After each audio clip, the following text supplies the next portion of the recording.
Salut et bienvenue sur l'Ecom Interview En français. Alors, je m'appelle Marion et ça c'est... Delilah. Et aujourd'hui, on a une artiste très spéciale avec nous. Elle va se présenter elle-même. Bonjour. Bonjour, je m'appelle Sandrinette et je suis artiste ici à Ottawa. Alors, quel nom d'artiste êtes-vous? Je suis artiste de tout genre. Je fais le rap et je chante aussi, alors mélange des deux. Ok. Oui. Wow, c'est un mélange que c'est rare d'entendre. Dans le fond, c'est quoi qui t'a inspiré de faire ça? Le mélange? Oui. Quand j'étais jeune, j'ai écouté beaucoup de R&B. Je me rappelle que comme premier CD que premier cassette que mon père m'avait acheté, c'était Toni Braxton. Alors, depuis ma jeunesse, j'ai écouté le R&B, le hip-hop. Et aussi, je suis inspirée par le rap. J'aime Tupac. Et aussi Bob Marley, le reggae, je dirais aussi. Alors, les trois genres de musique. Ouais. Et tu fais de la musique depuis quel âge, genre? Depuis quel âge je fais la musique? Ok, mais je pense que je dirais que... Est-ce que vous voulez dire chanter? C'est genre comme chanter dans la chambre. Chanter dans la chambre. Chanter dans la chambre, c'est depuis peut-être l'âge de 15, 16, je dirais. Ouais. Genre au lycée, est-ce que tu étais comme dans des spectacles de fin d'année ou quelque chose, ou comme tu chantais? À la fin de mes jours au lycée, j'avais fait partie dans une performance de talent. Alors j'avais chanté un peu, mais c'était pas quelque chose que... J'étais un peu timide. Alors, je suis plus maintenant ouverte avec... Ta musique. Avec ma musique. Ouais. Ça, parce que ça prend du temps. C'est pas tout de suite qu'on est confortable. Ça prend des étapes. Ouais. Puis, est-ce que tu as eu un mentor ou est-ce que tu as eu à prendre des cours? C'est que tu as appris tout ça? Les cours, non, j'ai pas appris. C'est plus écouter la musique. Comme j'écoute toutes sortes de musique. Alors, je trouve que en écoutant toutes sortes de musique, ça m'aide aussi avec mon processus d'écrire des chansons. Parce que j'écris par rapport à ce que je sens. C'est j'écris, mon inspiration, c'est les expériences. D'accord. Est-ce qu'il y a un genre de musique qui c'est vraiment là... D'habitude, les gens n'aiment pas le country, des choses comme ça. Est-ce qu'il y a un genre de musique qui est vraiment... Toi, tu ne peux pas écouter ça, là, non, je dirais non. Non, parce que pour moi, que ça soit une chanson, peut-être dans une langue que je comprends pas, si la mélodie est bonne, je vais toujours aimer. Ça peut être le rock, si la chanson est bonne, elle est bonne. C'est pas le genre, c'est pas parce que c'est du rock que je ne vais pas aimer la chanson. D'accord. Alors, si c'est une bonne chanson, n'importe quel genre, c'est une bonne chanson. D'accord. Et par rapport à ta musique, est-ce que tu écris toi-même tes propres chansons? Oui, et c'est ça que je veux que tout le monde sache, maintenant que je suis ici, que j'écris toutes mes chansons et je fais un effort de mettre sous tous mes clips de YouTube que j'écris mes propres chansons. Et surtout comme je fais les raps, parce que la plupart disent, il y a toujours les gens qui sont accusés d'avoir des ghostwriters. Moi, je n'aime pas ça, je n'apprécie pas que les gens m'accusent. Il n'y a personne qui m'a accusée, mais c'est seulement que je veux que les gens sachent que j'ai écrit ma propre musique. D'accord. Ouais. Alors, merci beaucoup. On va revenir tout de suite après pour la pause et on va visionner un de ces clips vidéo qui s'appelle This Little Tea.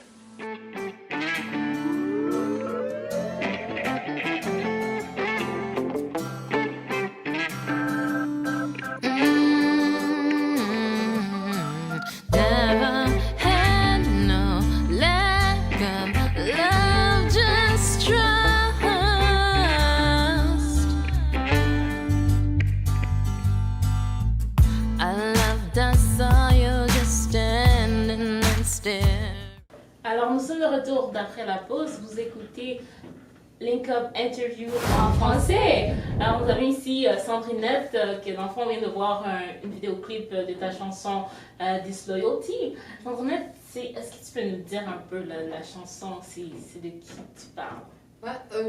C'est une chanson à propos de mon ex. Comme j'écris, la plupart des chansons sont inspirées par mes expériences. Je parle de mon ex, que j'avais une relation avec lui qui n'était pas honnête dès le début. Alors, je parle de cette expérience avec lui. D'accord. Est-ce que tu penses que si ton ex regarde cette chanson-là, est-ce qu'il va savoir que c'est de lui qu'on parle ou s'il écoute maintenant en ce moment l'interview, est-ce qu'ils peuvent se reconnaître? Bon, et s'il se sent coupable, s'il se sent coupable, il va penser que la chanson, c'est à propos de lui, mais s'il n'a rien fait, il ne doit pas se sentir qu'il était malhonnête. C'est ça?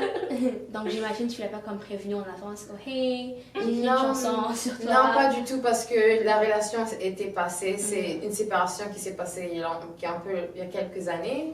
Alors, c'est pour ça que c'était pas quelque chose que je devais parler avec lui. Ouais. Et est-ce que c'est quoi comme le message ou comme qu'est-ce que vous voulez dire par conséquent quand vous faites des chansons comme ça?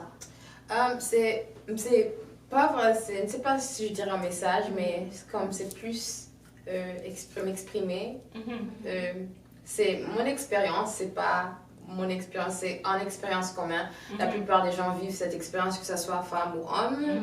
Je suis sûre qu'on a été dans une relation, que ce soit avec un copain ou une copine ou des amis, qui n'a pas été honnête. Alors je pense que la malhonnêteté, c'est quelque chose que nous avons tous vécu. Dans le fond, c'est plus comme pour que les gens puissent se rattacher. Là. Puis souvent, dans ces situations-là, on pense que je suis la seule, personne ne comprend.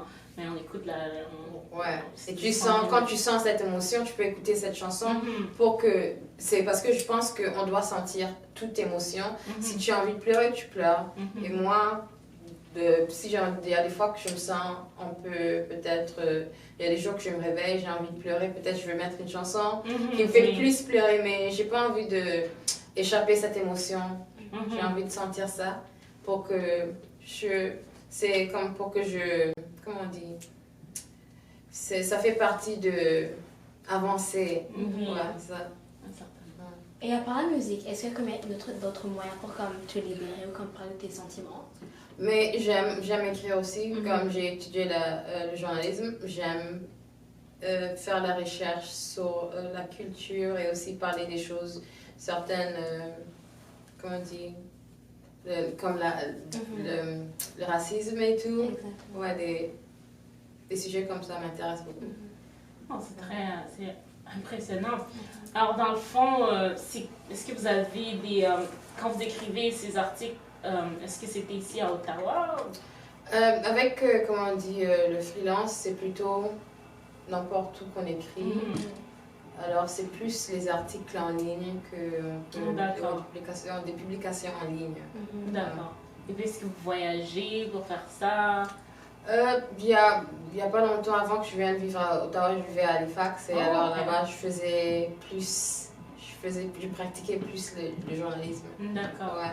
Alors, vous l'avez entendu, vous l'avez vu pour la toute première fois ici au Link Up Entrevue en français. Alors, Sandrine, je veux vous remercier beaucoup d'être passée. Vraiment, ton histoire m'a inspirée. Oui, merci beaucoup, c'est vraiment cool. Pas de quoi, moi-même aussi, je suis très contente d'être ici aujourd'hui. Merci beaucoup. Alors, nous serons ici mardi prochain à la même heure.